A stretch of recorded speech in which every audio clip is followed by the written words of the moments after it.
Okay. First, I wanted to ask you if you could just explain for our viewers an overview of your research. Okay. I'm currently working on a thesis about how affect and emotion are produced, performed, and circulated in Chinese reality TV. Well, based on the social relational approach of affect, I propose to view reality TV not merely as a representation of social complexity, but also as an effective technology of identifying a system of difference. Well, I think through that, the complex, porous, and sometimes self-contradictory meaning-making process can be revealed. In this way, I hope to re-evaluate the power of reality TV, its embeddedness in the ordinary lives of the Chinese people, and the combined political, economic, and cultural impacts. And relating to that, reality TV is quite often a transnational format. How do you think that connects with like colonial histories and colonial flows, even though China doesn't necessarily fit the definition of colonies that we usually use? But yeah, how do you see the relationship between both things?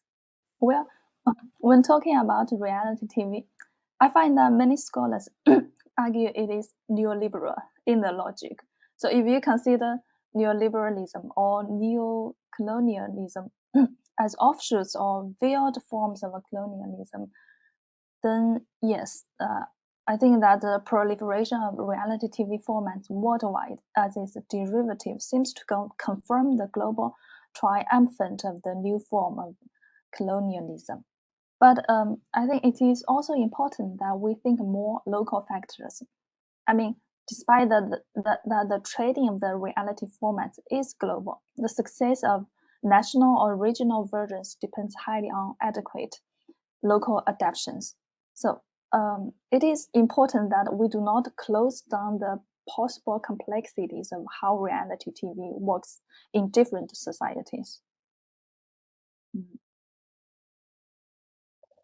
And exactly connecting to that, do you think the process of translation of this transnational format for national audiences also translate affect in a way, like, or do the local affects get transnationalized since everybody in theory could watch this format now?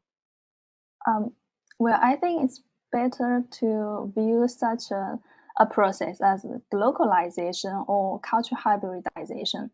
I mean, it's neither homogenization nor heterogenization, rather mixture of both, yet in ways that cannot neglect the inherent power uses.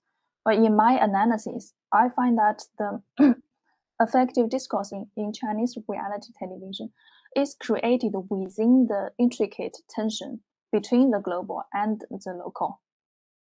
To be specific, that while neoliberal logic of effective investment is absorbed by Chinese TV producers, the formula of presenting anxiety and desire that makes reality TV prevail in the West is abandoned.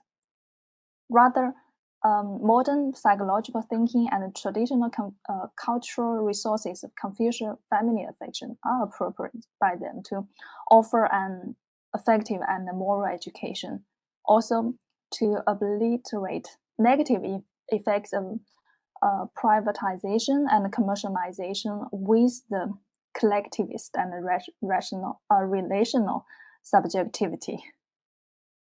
Thank you so much for the interview, Dongwei, and I'm looking forward to your thesis. Thank you, Deborah.